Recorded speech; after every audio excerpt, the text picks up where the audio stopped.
میرے واجب الاحترام قابل عزت تعظیم و تقدیر عزیز دوستوں بزرگوں،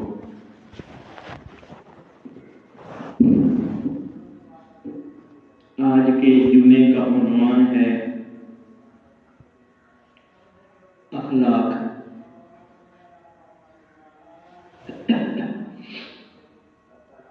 اس حوالے سے چند باتیں آپ کے سامنے عرض کروں گا۔ نمبر 1، اخلاق کی تعریف۔ نمبر 2، اخلاق کی اقسام اور اہمیت۔ نمبر 3، نبوی اخلاق کی اہمیت و فضیلت۔ نمبر 4، نبوی اخلاق کے نتائج اور ثمرات۔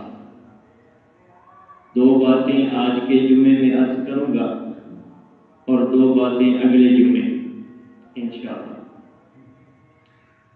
اخلاق یہ جمع ہے، اس کا مفرد خلق ہے۔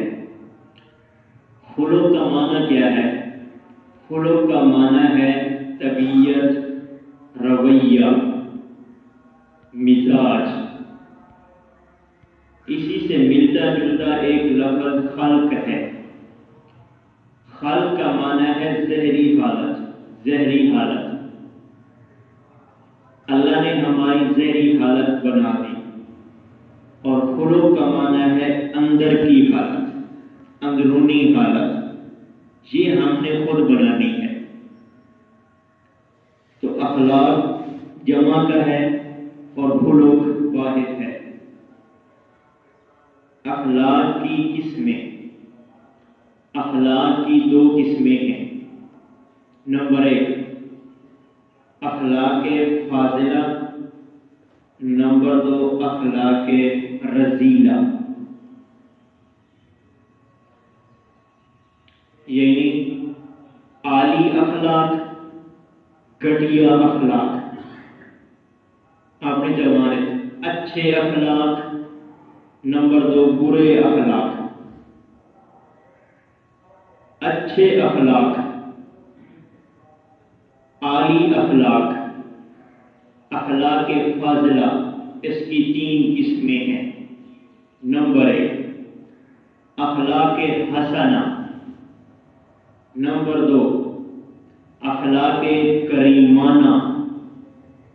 نمبر 3، اخلاق عظیمانہ۔ تو جو پہلا اخلاق کی قسم ہے، اخلاق یعنی اچھے اخلاق، اچھے اخلاق کی پھر آگے 3 قسمیں ہیں: اخلاق حسنہ، اخلاق کریمانہ اور اخلاق عظیمانہ۔ اب سوال یہ ہے، اخلاق حسنہ کسے کہتے ہیں؟ اخلاق کریمانہ کسے کہتے ہیں؟ اور اخلاق عظیمانہ کسے کہتے ہیں؟ نمبر 1، اخلاق حسنہ کسے کہتے ہیں؟ کسی پر زیادتی نہ کرنا، کسی پر زیادتی نہ کرنا، اس کو اخلاق حسنہ کہتے ہیں، اچھا اخلاق۔ اللہ تعالیٰ نے قرآن کریم میں فرمایا، آپ صلی اللہ علیہ وسلم کو وحشی بن حرب نے آپ کے چچا حضرت حمزہ کو قتل کیا۔ آپ نے قسم کھائی، وحشی بن حرب کے بدلے میں، ایک کے بدلے میں 70 کافر قتل کروں گا۔ اللہ تعالیٰ نے قرآن کریم نازل کیا، نامحبوب وَإِنْ عَاقَبْتُمْ فَعَاقِبُوا بِمِثْلِ مَا عُوقِبْتُمْ بِهِ۔ بدلہ لینا ہے تو برابر سرابر۔ وَلَئِنْ صَبَرْتُمْ، لیکن اگر آپ صبر کریں تو لَهُوَ خَيْرٌ لِلصَّابِرِينَ، صبر کرنا تو بڑی اچھی بات ہے۔ تو آپ پتہ کیا چلا؟ اخلاق حسنہ، کسی پر زیادتی نہیں کرنی۔ آج ہماری زبان میں ہوتا ہے اینٹ کا جواب پتھر سے دیں گے۔ ہم یہ کہتے ہیں اگر تو ایک مارے گا تو بدلے میں 2 ماروں گا، اگر تو ایک مرے سے تو میں بدلے سے 2 مرے سا، تو میں نے کو گھڑیا سمجھا ہے؟ کیا تو میری اوقات نہیں سمجھتا؟ اخلاق حسنہ، اگر کسی نے ایک تھپڑ مارا بدلے میں 1 تھپڑ مارو جائز ہے، اسے اخلاق حسنہ کہتے ہیں۔ لیکن اخلاق حسنہ 1 مارا اس کے بدلے میں 2 مارے، یہ جائز نہیں ہے۔ نمبر 2، اخلاق کریمانہ، کوئی تمہارے ساتھ زیادتی کرے تم اس کو معاف کر دو۔ دلیل قرآن کریم میں ہے فمن عفا واصلح فاجرہ علی اللہ، جس نے معاف کیا واصلح اور درست کیا، فمن عفا واصلح فاجرہ علی اللہ، اس کا اجر اللہ پر ہے۔ پتہ کیا چلا؟ نمبر 2، اخلاق کی 3 قسمیں تھیں، دوسری قسم اخلاق کریمانہ، کوئی تمہارے ساتھ زیادتی کرے تم بدلہ تو لے سکتے ہو، لیکن اگر معاف کر دو تو کیا بات ہے، یہ اونچی شان ہے معاف کرنا۔ نمبر 3، اخلاق کی قسم اخلاق عظیمانہ، عظیم اخلاق، کوئی تمہیں تھپڑ مارے، کوئی تمہیں دھکا دے، تم اس کو معاف بھی کر دو اور ساتھ اس کو کچھ ہدیہ بھی دے دو۔ کوئی تمہیں مارے تم اس کے ہاتھ کو بھی دبا دو اور ساتھ ساتھ کچھ گفٹ بھی دے دو، اسے کہتے ہیں اخلاق عظیمانہ۔ تو پتہ کیا چلا؟ اخلاق کی 3 قسمیں۔ نمبر 1، اخلاق حسنہ برابر سرابر۔ نمبر 2، اخلاق کریمانہ، کوئی مارے تو معاف کرو۔ نمبر 3، اخلاق عظیمانہ، اگر کوئی مارے زیادتی کرے تو معاف بھی کرو، ساتھ گفٹ اور ہدیہ بھی دو۔ اخلاق حسنہ اور اخلاق کریمانہ، یہ دونوں اخلاق اللہ نے پہلے نبیوں کو دیے، پہلے نبیوں کو دیے۔ اور جو آخری اخلاق ہے عظیمانہ، کہ کوئی مارے زیادتی کرے معاف بھی کرو اور ساتھ کچھ گفٹ بھی دو، یہ اخلاق اعلی قسم ہے، اس کو کہتے ہیں عظیمانہ۔ یہ اخلاق صرف اور صرف اللہ نے محمد الرسول اللہ کو دیا۔ تو اخلاق عظیمانہ، اس کے اندر پہلے 2 اخلاق بھی آ جاتے ہیں۔ اب ہر ایک کی ایک مثال پیش کرتا ہوں۔ نمبر 1، اخلاق حسنہ برابر سرابر۔ آپ صلی اللہ علیہ وسلم نے اگر کسی سے بدلہ لیا تو اپنی ذات کے لیے نہیں لیا، ہاں بدلہ لیا تو صحابہ کے لیے لیا۔ اگر کسی نے صحابہ کے ساتھ زیادتی کی تو نبی صلی اللہ علیہ وسلم نے بدلہ لیا، اور لیا کس لیے؟ اپنے لیے نہیں، ہمارے لیے، یہ بتانے کے لیے کہ قیامت تک تمہیں تعلیم دے رہا ہوں، اگر کوئی تمہارے ساتھ زیادتی کرے، جیسا کرے ویسا تم اس کے ساتھ کر سکتے ہو، یہ قرآن کا حکم ہے، میرا طریقہ ہے۔ تو اپنے لیے نبی صلی اللہ علیہ وسلم نے کسی سے زندگی میں بدلہ نہیں لیا، اپنی ذات کے لیے نہیں لیا، اگر لیا تو صرف اور صرف صحابہ کے لیے لیا۔ مثال حضرت انس سے روایت ہے، قبیلہ قرینہ کے کچھ لوگ اسلام لائے، مسلمان ہو گئے، زہرن اسلام لائے، مدینہ میں رہنے لگے، مدینہ کی آب و ہوا ان کو ناموافق ہوئی، ان کے پیٹ بڑے ہو گئے، پیٹ پھول گئے، آپ صلی اللہ علیہ وسلم کو کہنے لگے ہمیں بیماری ہے، اس کا علاج بتائیے۔ آپ صلی اللہ علیہ وسلم نے فرمایا جاؤ مدینہ کی چراگاہ میں، وہاں اونٹ چر رہے ہیں، اس کا پیشاب بھی پیو، اس کا دودھ بھی پیو، تم ٹھیک ہو جاؤ گے۔ اب یہاں بات یہ چلتی ہے کہ آپ نے پیشاب کا حکم کیوں دیا؟ وہاں جا کے انہوں نے اونٹوں کا پیشاب پیا اور اونٹوں کا دودھ پیا، وہ ٹھیک ہو گئے۔ اب سوال یہ ہے کہ آپ نے پیشاب پینے کا حکم کیوں دیا؟ اس کے بہت سے جوابات۔ ایک جواب یہ کہ اللہ کی طرف سے آپ صلی اللہ علیہ وسلم کو یہی بتلایا گیا کہ ان کی شفا یابی صرف پیشاب پینے میں ہے۔ بعد میں مرتد بھی ہو گئے تھے۔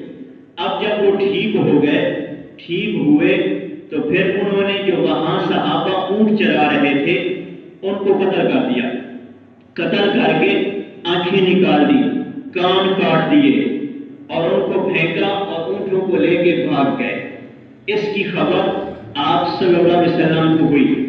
آپ صلی اللہ علیہ وسلم نے صحابہ کرام کو پیچھے دوڑایا، صحابہ کرام ان کو پکڑ کے مدینہ لائے۔ اب اخلاق حسنہ اپنی ذات کے لیے بدلہ نہیں، بدلہ لیا تو صحابہ کے لیے اور لیا تو ہمارے لیے، تاکہ قیامت تک لوگوں کو مسئلہ جب پتہ چل جائے، علم ہو جائے۔ آپ نے فرمایا یہ ڈاکو ہیں۔ ڈاکو کسے کہتے ہیں؟ جو بندے کو قتل بھی کرتا ہے اور مال بھی لیتا ہے، اسے ڈاکو کہتے ہیں۔ جو صرف چوری کرے اسے چور کہتے ہیں، ڈاکو نہیں کہتے۔ ڈاکو کی سزا قرآن کریم میں یہ ہے، ہاتھ بھی کاٹ دو، پاؤں بھی کاٹ دو۔ ایک ہاتھ یہ کاٹو، دوسرا پاؤں یہ کاٹو، یعنی خلاف سے اس کے ہاتھ اور پاؤں کاٹ دو۔ آپ نے فرمایا چونکہ یہ ڈاکو ہیں اس لیے آپ نے ان کے ہاتھ اور پاؤں کٹوا دیے۔ پھر آپ نے کہا انہوں نے صحابہ کی آنکھیں نکالی، ان کی آنکھیں نکال دو۔ کہ پھر فرمایا انہوں نے کان کاٹے، ان کے کان کاٹ دو۔ پھر فرمایا ان کو دھوپ پہ ڈال دو۔ پھر وہیں پڑے مر گئے۔ پتہ کیا چلا؟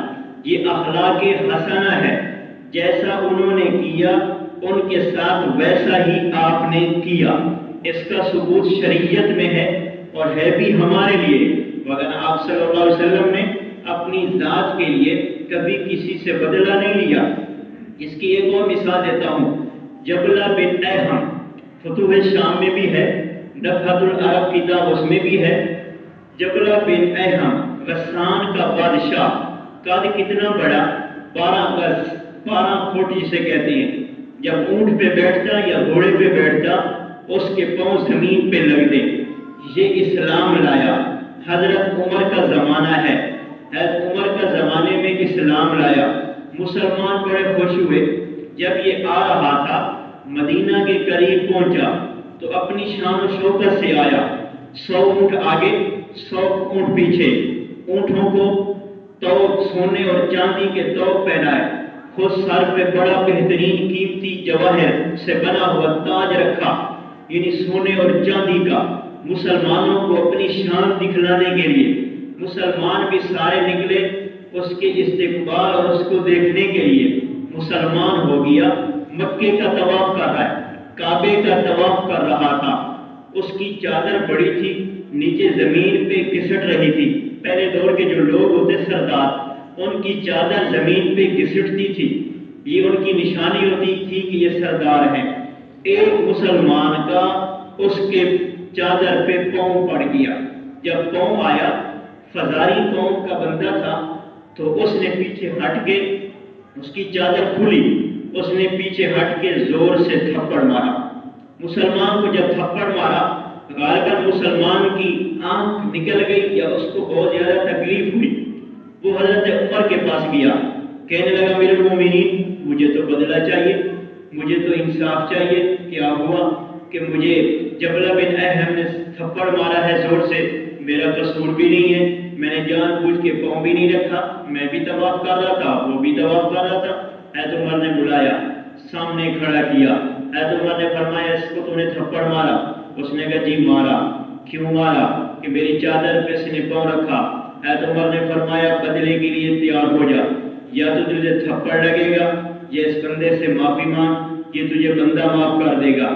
اب اس کے دماغ میں غرور اور تکبر تھا۔ اچھا، کہنے لگا یہ عام گھٹیا سا بندہ، یہ عام سا بندہ یہ میرے چہرے پہ تھپڑ مارے گا؟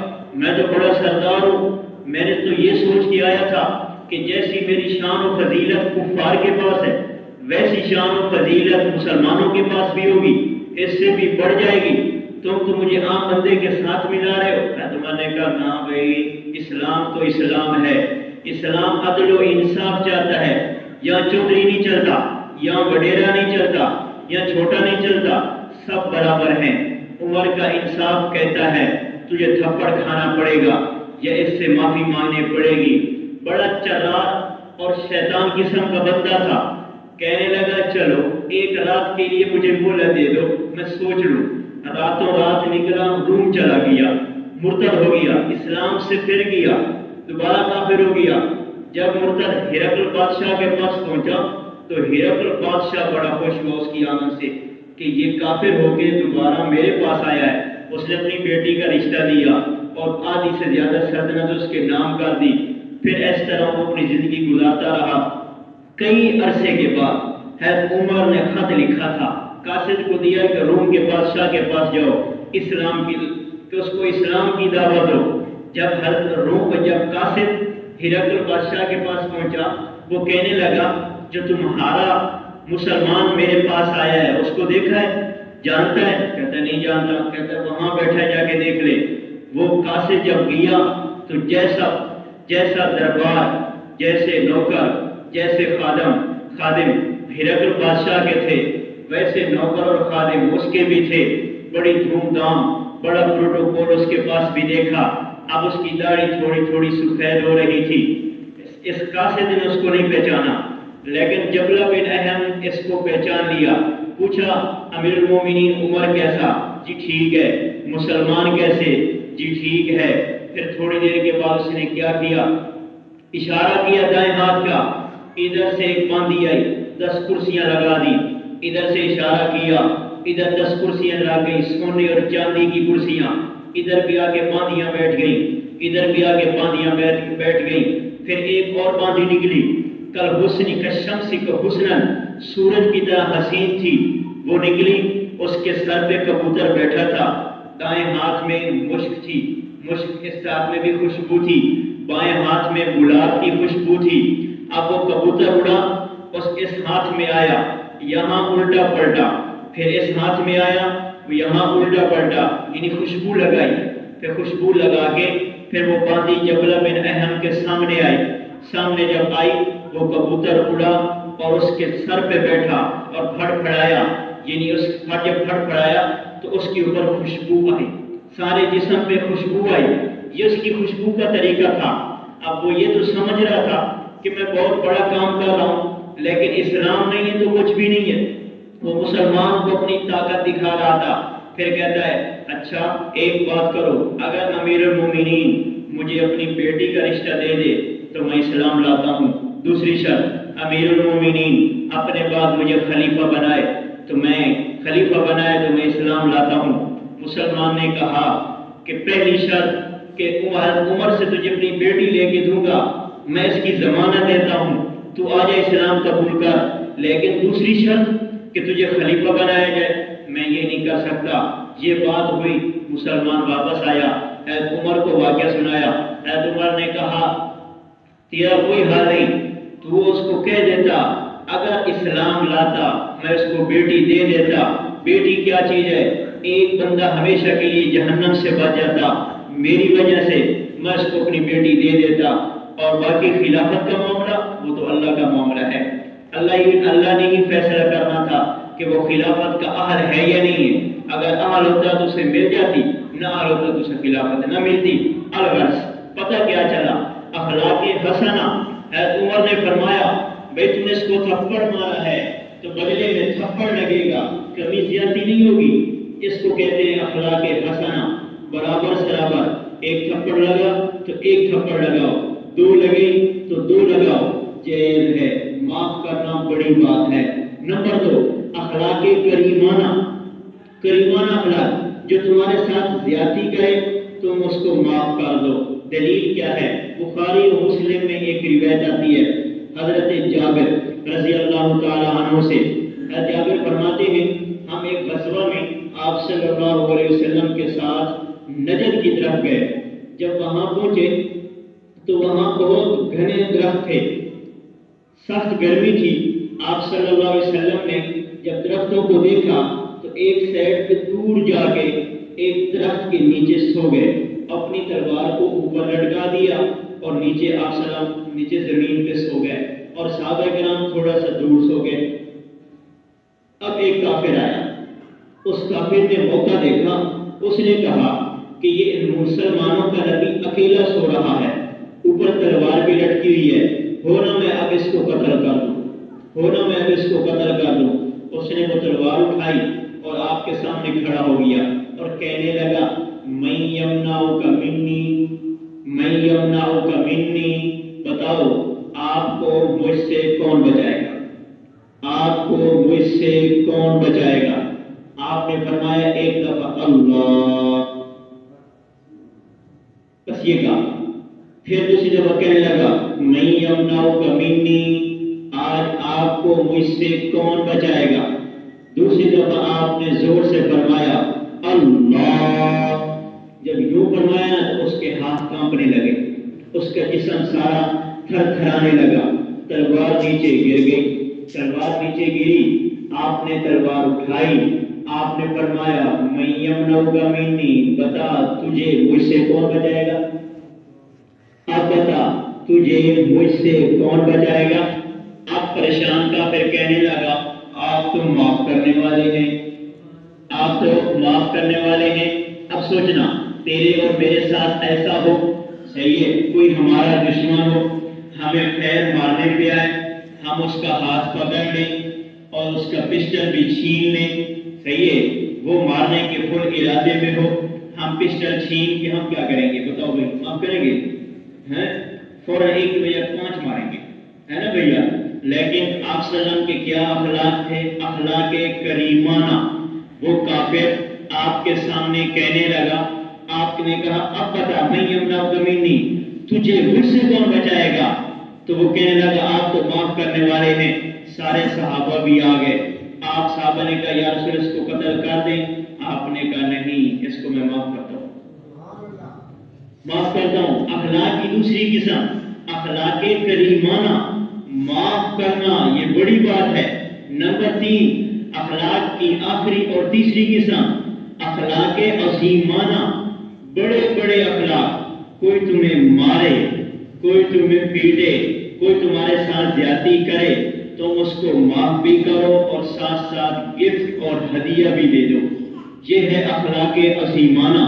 یہ اخلاق اگر ملے ہیں وَإِنَّكَ لَعَلَىٰ خُلُقٍ عَظِيمٍ، صرف اور صرف آپ صلی اللہ علیہ وسلم کو ملے ہیں۔ حضرت ایک شخص، ایک یہودی آیا، وہ کہنے لگا، حضرت عمر کے پاس آیا غالباً، کہنے لگا آخری پیغمبر محمد رسول اللہ صلی اللہ علیہ وسلم کے اخلاق بتاؤ۔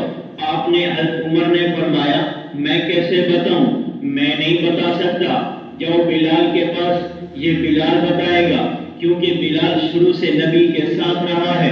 حضرت بلال کے پاس آیا، پوچھا نبی کے اخلاق کیسے ہیں؟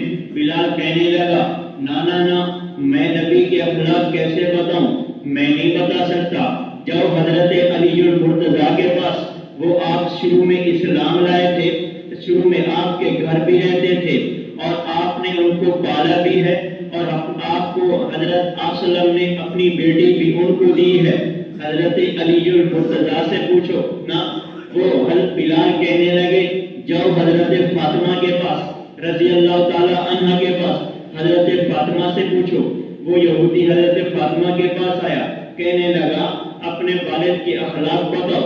حضرت فاطمہ کہنے لگی میں کیسے بتاؤں، میرے باپ کے اخلاق کیسے ہیں میں نہیں بتا سکتی، میں تو گھر میں رہا کرتی تھی، جاؤ علی المرتضیٰ کے پاس، یہ آپ کو بتائیں گے کہ آپ کے اخلاق کیسے عالی تھے۔ حضرت علی المرتضیٰ کے پاس آیا، یہودی کہنے لگا بتاؤ نبی صلی اللہ علیہ وسلم کے اخلاق کیسے؟ آپ حضرت علی المرتضیٰ نے فرمایا میں آپ کو کیا بتاؤں، ایک بات کا جواب تو دے دیں، آپ کے اخلاق میں بتا دوں گا۔ وہ یہودی کہنے لگا سوال کون سا ہے؟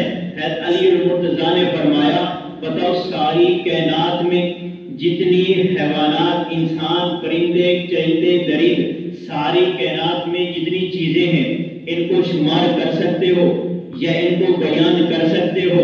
وہ کہنے لگا نہ شمار کر سکتا ہوں نہ بیان کر سکتا ہوں۔ علی المرتضیٰ نے فرمایا محمد رسول اللہ صلی اللہ علیہ وسلم کے اخلاق ایسے ہیں، نہ کوئی شمار کر سکتا ہے نہ کوئی بیان کر سکتا ہے، نہ کوئی شمار کر سکتا ہے نہ کوئی بیان کر سکتا ہے۔ تو اخلاق عظیمانہ وَإِنَّكَ لَعَلَىٰ خُلُقٍ عَظِيمٍ، محبوب ہم نے آپ کو اخلاق عظیمانہ دیے ہیں۔ سارے نبیوں کو اللہ نے اخلاق حسنہ دیے یا اخلاق کریمانہ دیے۔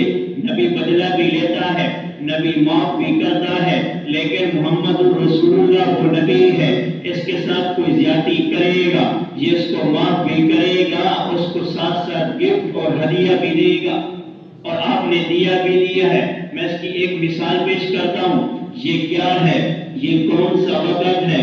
مشرکین مکہ ہے، آپ نے دیکھا نہیں ہے، مشرکین مکہ نے 13 سال نبی صلی اللہ علیہ وسلم اور صحابہ کو تخت مشکا بنایا ہے، آپ کو تکلیفیں دی ہیں، اونٹ کی اجڑی بھی ڈالی ہے، راستے میں کانٹے بھی بچھائے ہیں، 3 سال جیل میں رکھا ہے، شیب ابی طالب جیل میں رکھا ہے، کھانے کو کچھ نہیں دیا، پینے کو کچھ نہیں دیا، حتیٰ کہ آپ نے پتے چبائے ہیں، فاطمہ کو بھی پتے چبائے ہیں، زینب کو بھی پتے چبائے ہیں، سارے صحابہ جو تھے پتے چبائے ہیں۔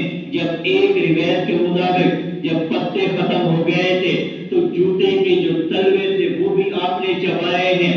3 سال کے لیے اس دین کے لیے کافروں نے آپ کے ساتھ اتنا سخت بائیکاٹ کیا، کچھ کھانے کو نہیں، کچھ پینے کو نہیں، پھر آپ کے صحابہ کو مارا بھی ہے، کسی کی چمڑی ختم، کسی کی ہڈیاں ختم، کوئی شہید ہو گیا، کوئی کیسے کوئی کیسے، الغرض آخر میں آپ کو مکہ سے نکال دیا، مکہ میں رہنے نہیں دیا۔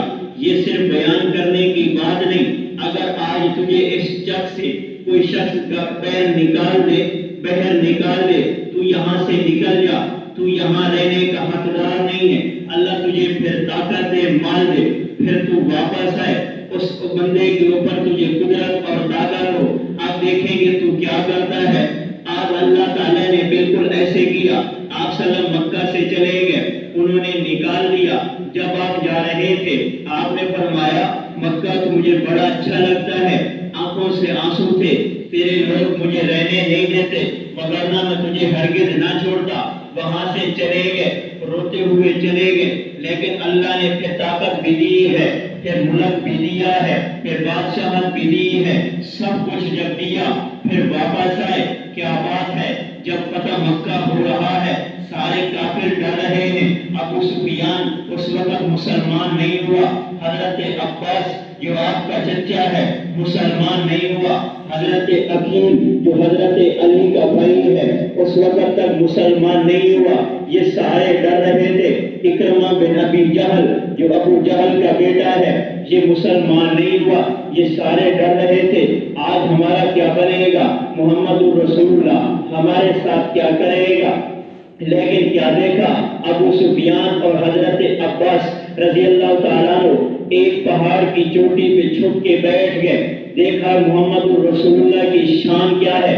ایک قافلہ آیا وہ گزرا، پھر دوسرا قافلہ گزرا، پھر تیسرا قافلہ گزرا، آخر میں آپ کا قافلہ تھا، آپ کے آگے بھی صحابہ، پیچھے بھی صحابہ، دائیں بھی صحابہ، بائیں بھی صحابہ، بڑی شان و شوکت کے ساتھ تلوار بھی لٹکائی ہوئی ہے۔ حضرت عبداللہ بن رواحہ نے تلوار کی لگام پکڑ رکھی ہے اور اشعار پڑھ رہے ہیں، خلو بنی کفار عن سبیلہ، کافرو آج ہمارے راستے سے ہٹ جاؤ، کیوں الیوم نضربکم علی تنزیلہ، آج ہم تمہیں ایسی مار ماریں گے، یذل الخلیل عن خلیلہ، دوست کو دوست سے جدا کر دیں گے۔ یہ اشعار پڑھتے ہوئے آ رہے تھے، اب اوپر سے حضرت عباس اور حضرت ابو سفیان بیٹھے تھے۔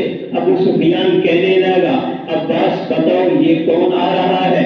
حضرت عباس فرمانے لگے یہ میرا بھتیجا محمد رسول اللہ آ رہا ہے۔ ابو سفیان کہنے لگا عباس یہ تو بادشاہوں کی حالت میں آ رہا ہے، ایسی شان تو بادشاہوں کی ہوتی ہے، ایسی شان تو بادشاہوں کی ہوتی ہے۔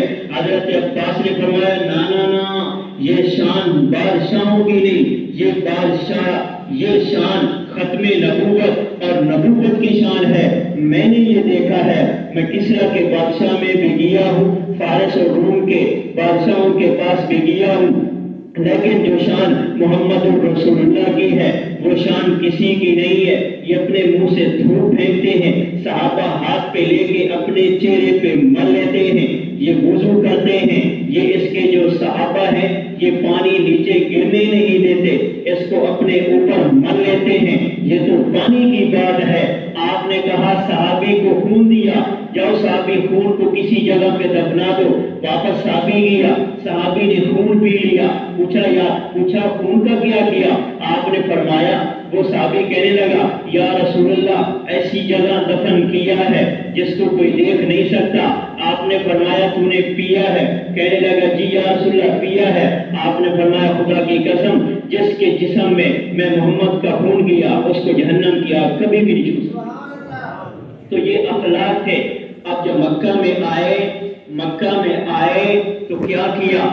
چنگیز خان بھی فاتح تھا، دنیا فاتح اعظم کہتی ہے، میں کہتا ہوں نہیں، فاتح اعظم نہیں ہے، فاتح اعظم محمد رسول اللہ صلی اللہ علیہ وسلم ہے۔ چنگیز خان جس علاقے میں جاتا ہے وہاں لوگوں کی گردنیں مار دیتا ہے، بلیوں کو بھی مارتا ہے، حتیٰ کہ کتوں کو بھی مار دیتا، کہتا ہے میں فاتح اعظم ہوں۔ نہیں، فاتح اعظم محمد رسول اللہ صلی اللہ علیہ وسلم تھے۔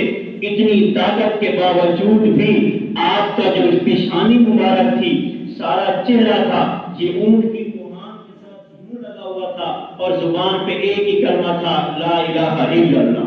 یا اللہ فتح کرانے والا تو ہے، میں کچھ بھی نہیں ہوں، فتح کرانے والا تو ہے، میں کچھ بھی نہیں ہوں۔ اخلاق عظیمانہ مکہ کے کافروں نے نکالا، اجڑی ڈالی، مارا پیٹا، جیل میں بند کیا، صحابہ کو مارا۔ آپ نے کیا کیا؟ سارے کافروں کو کہا من دخلہ کان آمینا، جو مسجد نبی میں آئے گا، مسجد حرام میں آئے گا، وہ بھی امن والا، جو ابو سفیان کے گھر میں داخل ہوگا وہ بھی امن والا، جو بندہ اپنے گھر کا دروازہ بند کر لے گا وہ بھی امن والا۔ آج محمد سب کو معاف کرتا